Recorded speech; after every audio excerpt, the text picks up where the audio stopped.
Alors, la petite Claudia nous a donné une abondante actualité, celle qui retiendra encore notre attention ce matin porte sur le match Cameroun-Angola. C'est ce soir du côté de Luanda à partir de 20h heure du Cameroun, un match qui se déroulera encore sous forte tension entre les deux entités, la Fédération camerounaise de football et de l'autre côté le ministère des Sports et de l'Éducation physique. Ibrahim, Cameroun-Angola, votre regard? Alors, merci parfait. Ici, Cameroun-Angola, je pense que les Lions ont bien démarré. Ils ont fortement démarré contre le Cap-Vert la dernière fois, malgré les turbulences qui ont été présentes dans leur équipe, dans le staff. Je pense qu'on peut leur faire confiance. On peut faire confiance aux Lions. Je pense qu'on peut faire confiance aux Lions. Ils peuvent remettre ça ce soir. Alors, je crois fermement que ça va donner. En tout cas, je suis très optimiste. Joseph Zambo, si je m'en tiens aux informations qui me parviennent de la tanière, et là je parle des Lions, les Lions indomptables, on me dit que le moral est au beau fixe. Les Lions indomptables du Cameroun sont serrants et gonflés à bloc pour faire encore vibrer le 12e joueur ce soir du côté de Luanda. En tout cas, c'est tout ce qui nous reste. C'est d'avoir une équipe qui peut gagner des matchs. Si on nous enlève aussi ça, on n'aura plus rien. Donc, ils sont même l'entrepreneuriat sera mort. Déjà que on ne sait même pas si on existe, mais eux au moins s'ils existent, donc c'est tout ce qui nous reste et qui redore le blason de notre pays. Donc ils sont conscients qu'ils doivent faire ça. Merci Bernardo Basson. Pendant que vous n'étiez pas là, il y a eu de grands débats sur ce plateau concernant, une fois de plus, les tensions au niveau du football. Maintenant, nous avons amené nos Camerounaiseries du côté de Luanda, et notre mauvaise éducation, et tout et tout. Il y a deux staffs qui se... Non, il faut la parler comme ça, Bernardo. Il y a deux staffs qui se retrouvent maintenant à Luanda. Toi, tu as vu ça quelque part? C'est l'expression mauvaise éducation. Mais il s'agit donc de quoi? C'est moi, je suis pauvre en vocabulaire. On a déporté notre mauvaise éducation chez les Angolais. C'est sûr que les Angolais nous regardent comme des animaux. Puisque même les pays les plus bizarres n'ont jamais eu ce genre de situation. Deux staffs, une fois de plus, du côté de Luanda. Parfait. Ici, honnêtement, sur la question, je suis... Vous aimez la fatigue. I'm speechless. Donc, je n'ai même pas de mots. Je suis vraiment... Alors, parlons donc de la prestation des Lions qu'on pourrait avoir ce soir. Si on revient au match antérieur, je voulais parler surtout de Cameroun-Cap-Vert. On a eu l'impression que les Lions indomptables sont en train de retrouver progressivement le fighting spirit, le Hemley. Maintenant, on constate aussi que progressivement, les Lions commencent à construire, je dis bien progressivement. Alors, ce soir, est-ce qu'il n'y a pas également un risque pour les Lions indomptables de dormir sur leur laurier en disant 4-1 contre la Cap-Vert, on fera de l'Angola que nous boucher? Est-ce que les Lions ne doivent pas continuer à être prudents, vigilants et très éveillés? Non. Ils devraient l'être, bien sûr. Ils ne peuvent pas s'endormir. Quand on a joué au foot, il y a une formule qui ressort. Il faut respecter le football. Vous savez. Donc, quand on est professionnel, on respecte le football. Moi, j'ai quand même 3 éléments prohibants que je veux rapidement évacuer. Le premier, c'est que je n'ai pas été satisfait de la qualité de la pelouse produite par l'ONIES lors du match contre le Cap-Vert. Vraiment. Parce que chaque fois l'ONIES nous prend beaucoup d'argent.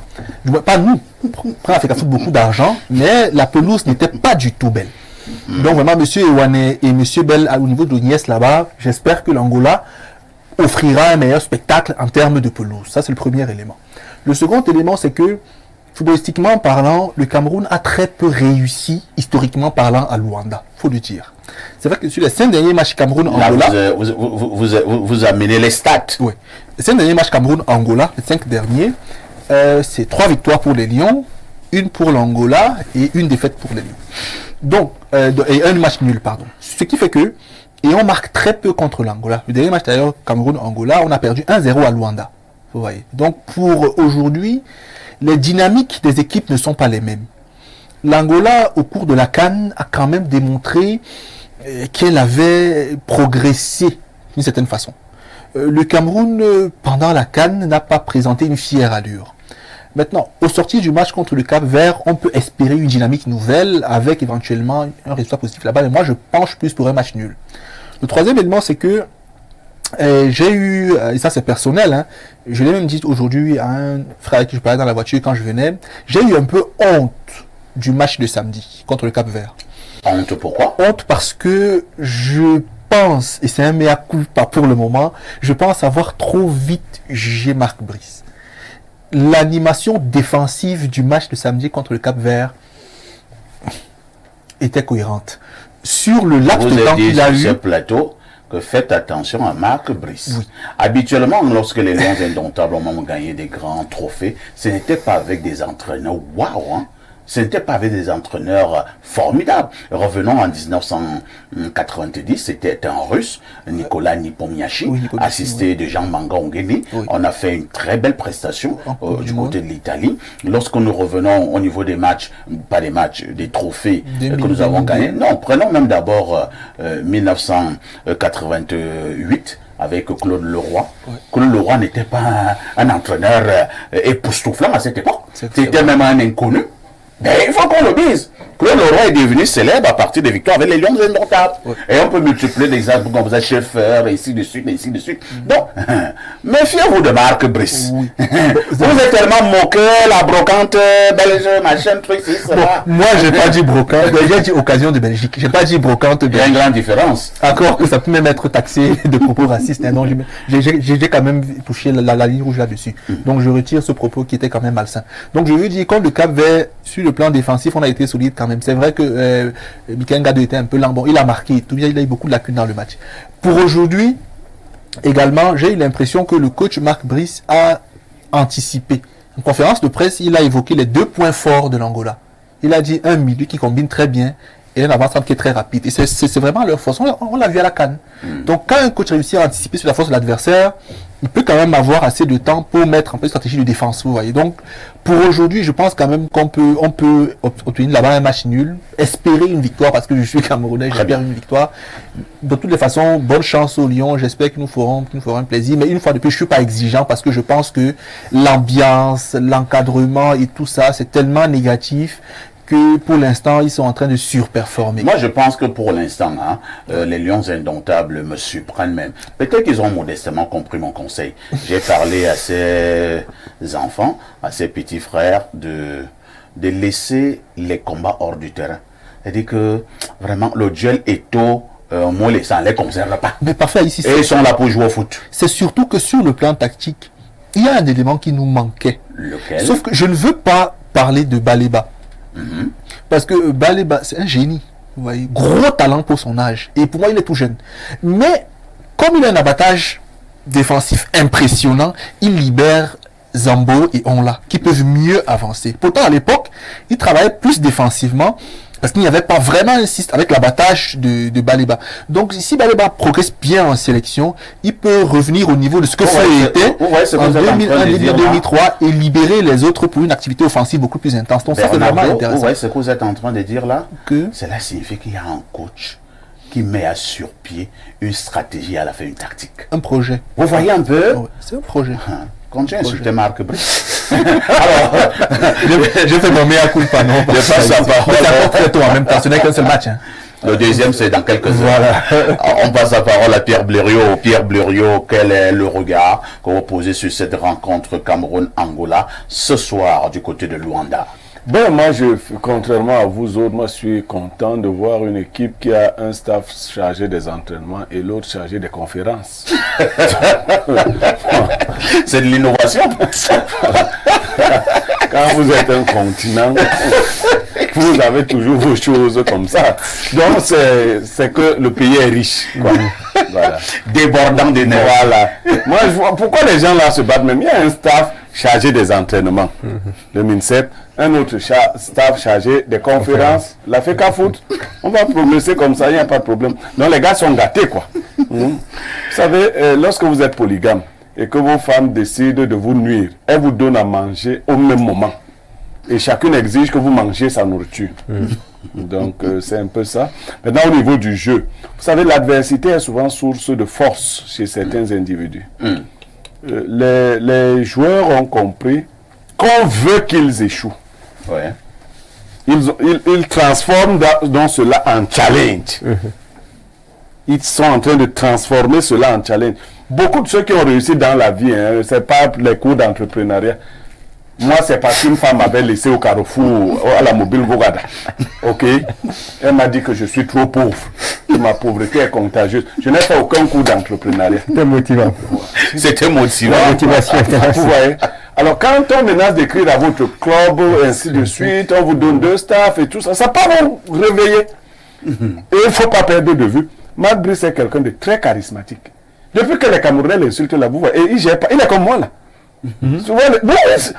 C'est ça. Si c'était un vrai blanc, il serait rentré. Ça, c'est le vous. Je ne rentre pas.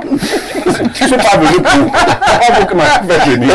Je ne pars pas. Moi, on te dit souvent que tu peux enlever Niémerla de ton. Tu ne m'enlèves pas. Nous sommes amis. Donc, je reste là. Donc, c'est celui qui ne veut pas voir les autres. Tu zappes, tu passes. Mais vous voulez me voir. Donc, je suis là, je suis Marc Brice. Donc, c'est comme ça. Si c'était un vrai blanc, je suis faux blanc. Mais je suis là. C'est comme ça. Donc, si tu peux céder à ce petit. C'est pas comme lorsque tu peux doter une femme. Il y a un oncle sorcier qui est là pour gâter le mariage. Et qui veut que tu abandonnes. Si tu n'as pas les nerfs, mais tu vas partir. Le type là va commencer, quand tu peux avoir, il n'a pas de maison. Il dit que ça c'est qui ça? Il n'a même pas d'enfant. Il n'a pas d'enfant. Les vieilles voitures qui sont venues, il n'a jamais eu le vélo. Il va te pousser à bout. Quand tu as donc des monstres comme Niemer, comme Marc Brice, toi tu es là. Si quelqu'un te dit que tu as de la brocante, tu lui dis entraîneur 3 semaines. Toi, Les nous sommes à l'union sacrée. c'est toujours l'union sacrée. Non, ça, c'est des sacrés. Vous allez vous fatiguer les premiers. Marc Brice et moi, jamais. Nous, on est là. Et vous voyez, quand les victoires vont commencer à venir, c'est vrai, ceux qui parlent très bien français disent une hirondelle ne fait pas le printemps. Moi, j'aime pas, je vous ai souvent dit, j'aime pas le français compliqué. Mais si vous allez à la chasse la première fois, vous tuez un gros animal. Vous avez la motivation de rentrer au fait. Pour ceux qui ont fait la chasse, la pêche, c'est ça qui motive. Mais quand vous rentrez bredouille, Ça décourage. ça décourage. Donc, qui a mangé, Mangera. qui a bu, Boira. pourquoi vous n'avez pas dit... Vous voulez continuer avec les verres? Qui a été, qui a fait, Fera. qui a été, et voilà. Oh, Blériot. Donc, Vous animez le plateau ce matin. c'est aussi ça. Hein. C'est mon côté là. Hein. Vous savez, c'est même pour cela que vous aimez être avec moi. De toutes les façons. J'ai pas beaucoup d'argent à donner aux femmes, mais je les fais rire. On va aller très rapidement. Hein. C'est vrai que certains n'aiment pas cet exercice, celui de pronostiquer. Mais on va un peu s'hasarder. Cameroun-Angola de ce soir, pronostic. Je commence par Ibrahim. 3-2. 3-2. En faveur de? En faveur du Cameroun, bien En sûr. faveur du Cameroun, bien sûr. Joseph Zambo. On va aller sur 2-0 en faveur du Cameroun. 2-0 en faveur du Cameroun. Angola. Bernardo. Un but partout. Un but partout. Donc, j'égale. Pierre Blériot. 2 buts contre 1. En faveur Du Cameroun, bien évidemment.